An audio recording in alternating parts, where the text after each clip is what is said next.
Trump 13 से 15 मई तक चीन की यात्रा पर जा रहे हैं।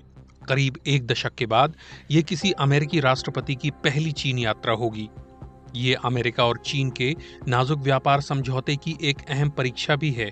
बीते साल अप्रैल में राष्ट्रपति ट्रंप के कई देशों पर टैरिफ लगाने के ऐलान के बाद अमेरिका और चीन के बीच टैरिफ वॉर की शुरुआत हुई थी।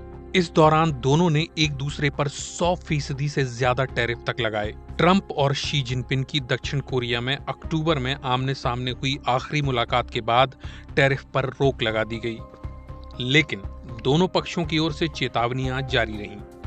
इतना कुछ दांव पर होने के बीच हम ये जानने की कोशिश करते हैं कि इस स्थिति तक दोनों कैसे पहुंचे। ट्रेड वॉर की शुरुआत। साल 2018 में ट्रंप ने चीन से होने वाले $250 अरब के आयात पर टैरिफ की घोषणा की। कई एक्सपर्ट्स का मानना है कि यही वो पल था जब ट्रेड वॉर शुरू हुआ। उसी साल ट्रंप ने दूसरे व्यापारिक साझेदारों, जिनमें मेक्सिको, कनाडा और यूरोप शामिल थे, पर भी शुल्क लगाए।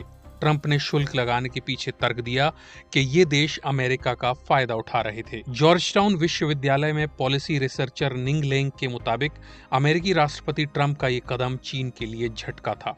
लेंग ने कहा, ये पहली बार था जब चीन ने ट्रंप के साथ गंभीरता से बातचीत की। शायद उन्हें उम्मीद नहीं थी कि ट्रंप ऐसा कदम उठाएंगे। उस समय चीन व्यापार के लिए अमेरिका पर बहुत ज्यादा निर्भर था। अमेरिका चीन में बने सामान का अहम इंपोर्टर था। ट्रंप के टैरिफ के कारण अमेरिकी खरीदारों के पीछे हटने की स्थिति में चीन में मजदूरों का भविष्य खतरे में पड़ गया। इस तनाव ने चीन की अर्थव्यवस्था पर सालों से चले आ रहे मौजूदा मुद्दों को और बढ़ा दिया। इनमें सुस्त घरेलू खपत, बढ़ती बेरोजगारी और लंबे समय से चल रहा संपत्ति का संकट शामिल है। ट्रंप का दूसरी बार सत्ता में आना। 2025 में राष्ट्रपति की कुर्सी दोबारा संभालने के बाद ट्रंप ने अपनी टैरिफ नीतियों को और भी सख्त कर दिया। उन्होंने चीन के सामान पर 34% टैरिफ लगा दिया। इस फैसले से चीन पर लगाया गया कुल टैरिफ किसी भी अन्य देश के मुकाबले सबसे ज्यादा हो गया।